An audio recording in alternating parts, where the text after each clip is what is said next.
You can have a seat. Yep. So I do want to say about the barbarian question. I'm teaching a first-year seminar right now called Bandits, Barbarians, and Rebels in the Ancient Mediterranean. And all we do is problematize this concept of the barbarian. So we start by reading a book called by a guy called Eric Hobsbawm about banditry and barbarians as a construct. And that's what we do. So we sort of approach it from the anthropological perspective of sort of how this term has evolved in the modern era. And then we look at non-state actors in antiquity as well and look at different uses of that term. So if that's of interest, I'm happy to share some readings on that front. I think that comment leads to the question I wanted to just open with, which is where you came in at the beginning also, Jen. The idea of decline, just like the idea of barbarian, is culturally and historically constructed and specific. Very much. And you began your talk by saying there's a great deal of concern now about the decline of America, or whether decline, the image of Roman decline is a model. Could you both say a little bit about what you think this metaphor of decline and revitalization, decline and rebirth, what does this help us to understand about Rome? Or what does this history of Rome help us understand about the limits of the category of decline and rebirth? Would one of you like to start with that problem? Why is the theme of decline important, and what does it mean to the people who use it? What does it tell us about identity, culture, history, whatever you want to say? Henry? I'll start by saying that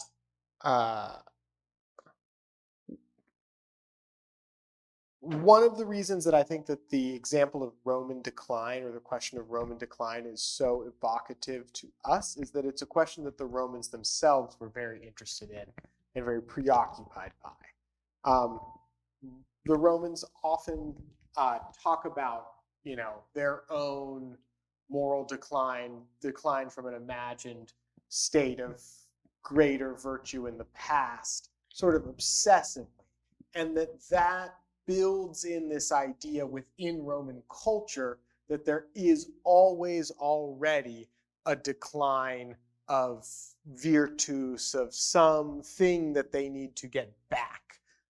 And so in the moment in which there is something that we might call political disintegration, the Romans already have a framework set up for us in how to interpret it, which is, how their moral failings have set this up. We don't tend to think about the Romans in the 1st century CE talking about how their moral failings have set them up for decline, because that's not a period that we peg as, this is we say, well, that's the height of the Roman Empire.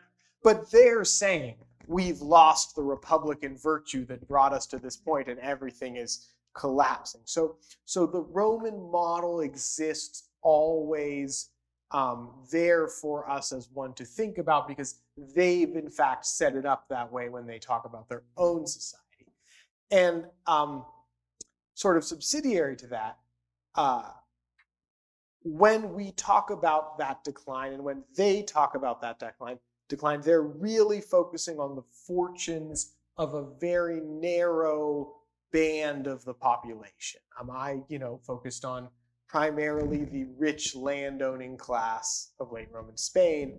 But there are many more people there for whom the abandonment of the villas that undergirded a system of exploitation probably meant that they no longer had to work as hard or pay as many taxes, and they could live a much gentler life, perhaps. Why do you think decline is such a powerful recurring theme?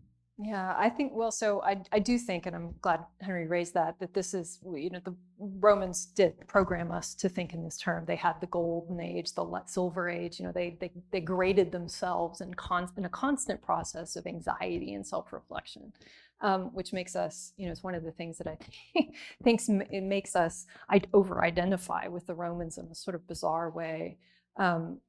but the British had this problem too, right? You know, they spent most of the 19th century reflecting on the lessons of Rome as they watched their own empire grow and change, and so that sort of the idea of empires as cyclical, as having beginnings and ends, we have kind of inherited and imposed in our historical project. And I think that was one of the things I wanted to sort of bring out, is that I sort of started as a scholar from the place of being very skeptical about the idea of a unifying Roman project at all. I didn't believe in the Roman Empire as just as a matter of policy. Like it need to be proved to me that it existed as anything more than a rhetorical project, and some military installations on the ground. And I still hold a lot of that skepticism, because the veneer is so fine.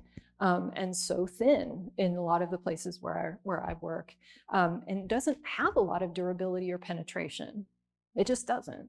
And so I think the notion of decline, fall, and the cyclical nature of this kind of power dynamic has to do with a kind of an essential quality that these sort of states have, which is their impermanence, and their fragility.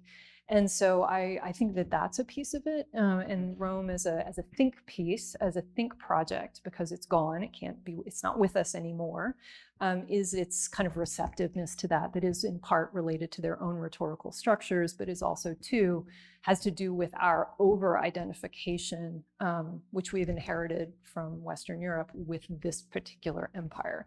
We don't sit and meditate on the Parthians or the Sasanians or, pick an empire, right? You know, there are a lot of them that would be useful think pieces, but Rome is our empire, our problem.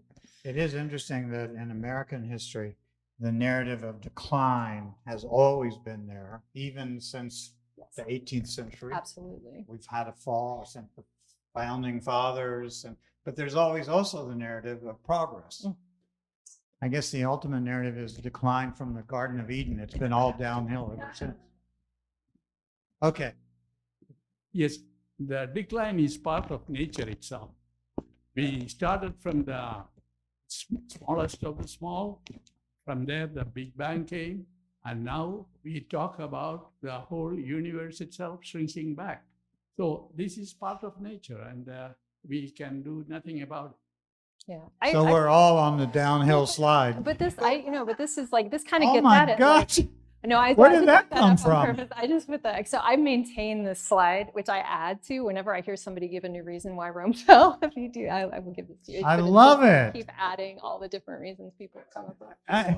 I know it's highly incomplete. Add to it. Feel free. Only 206 reasons, and there's still space to grow. Empires have to grow, or they get smaller. But what if decline is a mental or social construction, Lloyd? Of course it is. What if the larger an empire gets, the harder it is to impose conformity at the fringes, right? Which brings in foreign, if you will, cultures, ideas.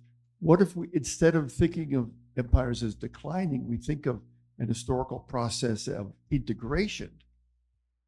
And many empires in antiquity took a deliberately integrative stance. So the Achaemenid Persian Empire, good example. Coercive, violent, sure. But as a project, as a rhetorical imperial project, it was an integrative empire. It was a harmonious empire. And they did not impose rigorous, and I mean, not uniformly anyway, periodically they did intervention-wise, but they didn't have the same rhetoric of conformity or the notion of a project that required the kind of proto-nation state, the notion of an ethnically and religiously unified polity.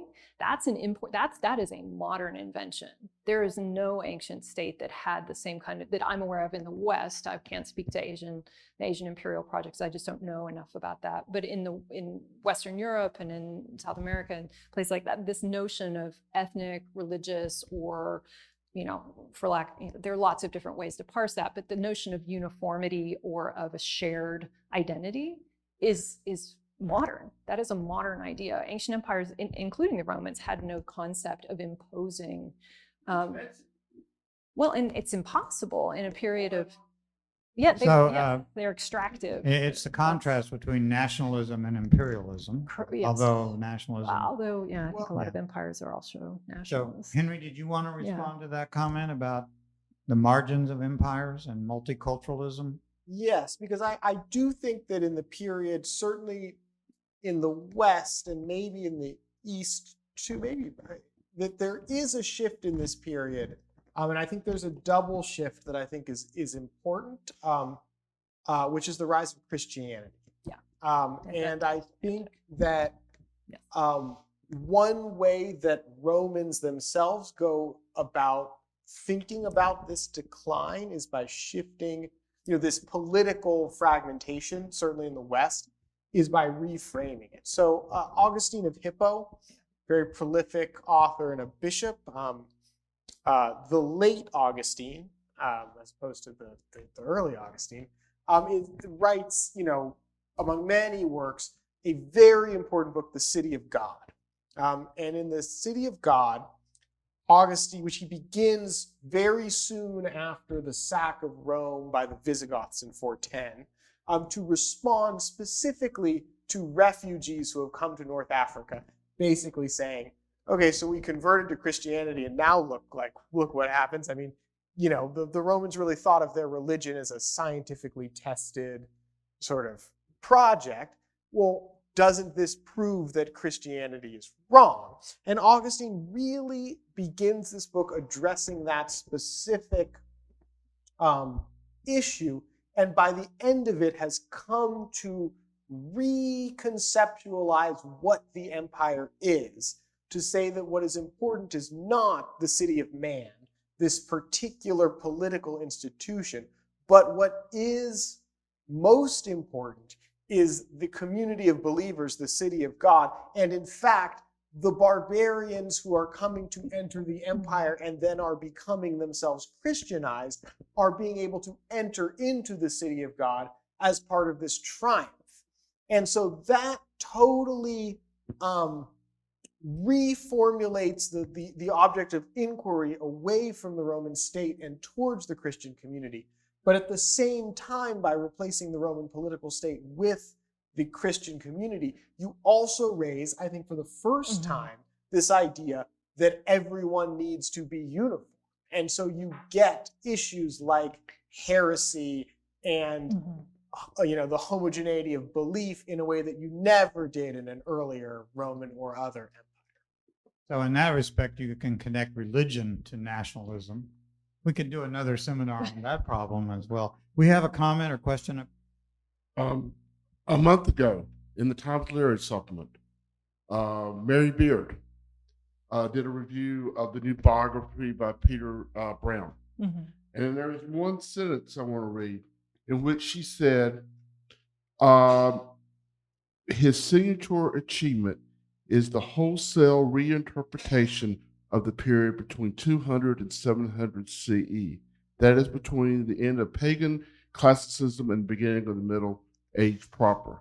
So, are we living in a Peter Brown world when we talk about this period? In the sense that, is she right that he's describing a? Is Peter Brown correct in describing that transitional period? And are we still living? You're saying it's.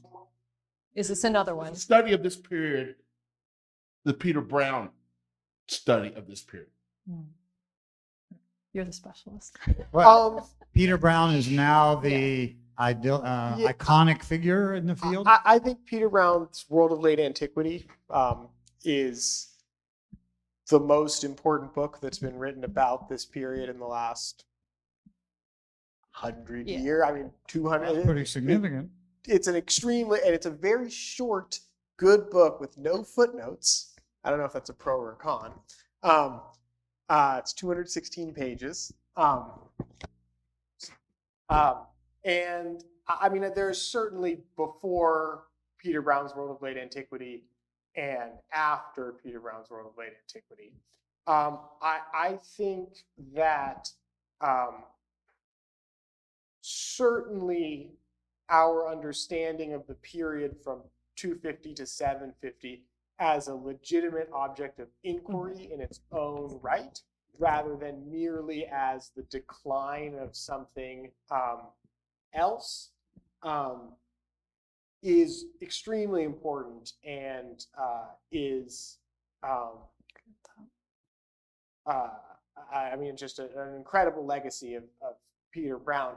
I also think that many of us, myself included, tend to caricature Peter Brown's vision of the world of late antiquity when we talk about it, whereas if we read what he actually writes, you know, he has his sort of magnum opus book, Through the Eye of a Needle.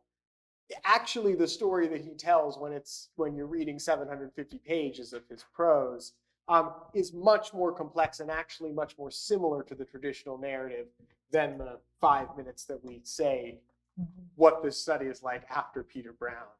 You know, so.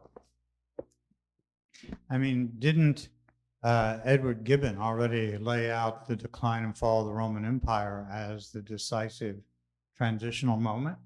But I don't want to put you on the spot about Gibbon versus Brown. But well, but Brown is to reframe it not as decline, but as cultural transformation. yeah. And, you know, how can you say that a period that has the rise of two great religions and the first psychological autobiography be a decline? Yeah. I think that goes, I mean, it really is pretty recent that that late antiquity was viewed as anything more than a pendant period, right? As And an the Hellenistic autonomous period suffers from sort of similar neglect in that regard. But it's interesting, and I think kind of culturally revealing, that in the last 20 years, both of those periods have seen an absolute boom in scholarship, because we recognize, wait, that these kinds of transformative, chaotic periods are actually richly generative for just this kind of thinking, right? How to They're think also about. very generative. So, question.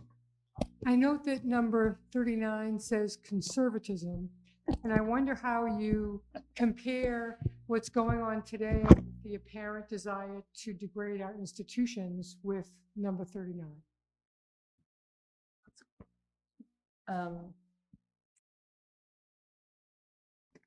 Not sure the answer to that. Conservatism could mean many different Yeah, things. I guess that's why I'm wondering what you mean by that. Like either the desire to hold on to something that can't change, or the desire to overturn.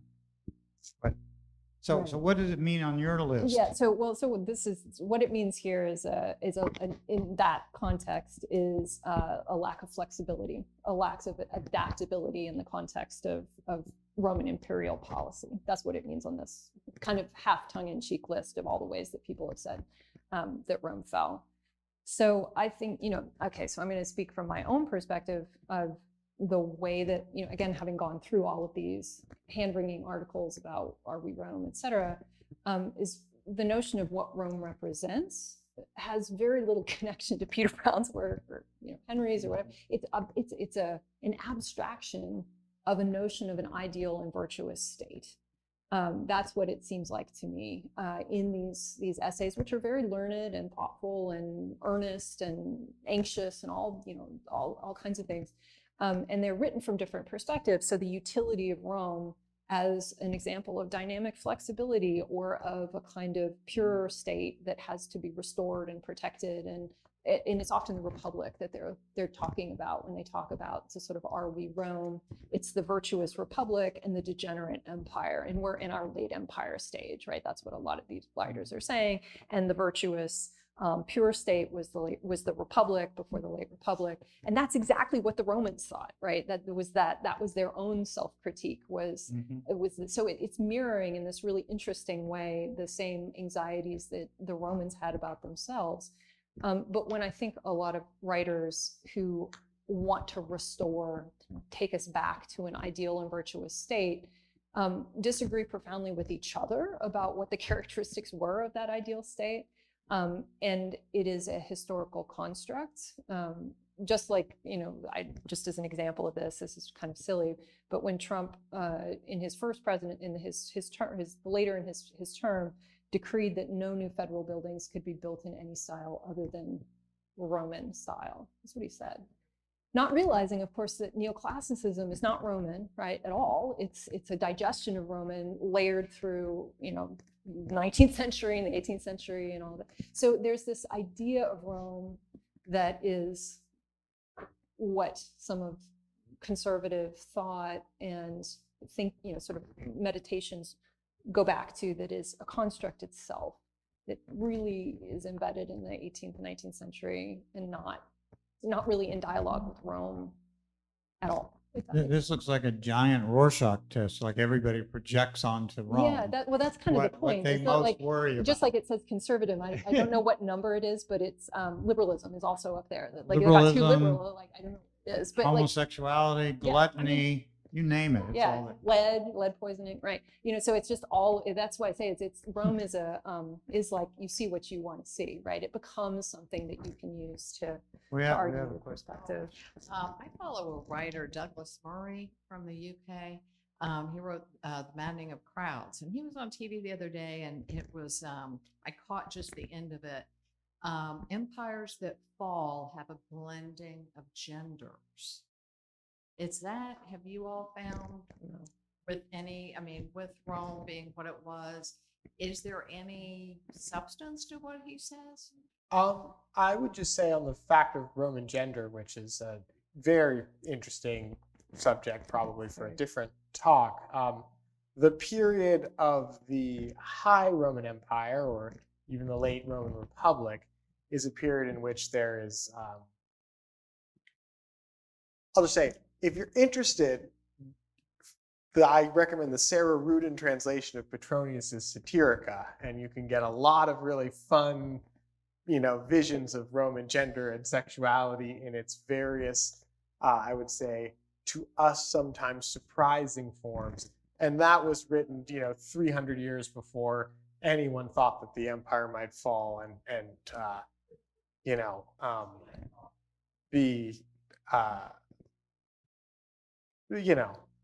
they were blending genders for a long time. So we have a question. I can't read all those reasons, but I think that must cover everything from history from the start to now. But thinking about what would y'all say is the top 5 or 6 reasons an empire falls just in general? Is there a recurring pattern of decline or regeneration? I don't We'd think they like- fall. I think they can, I think there's a process of transformation. It's very rare to see something just fall off a cliff, right? It doesn't go away entirely. It goes on being in some form.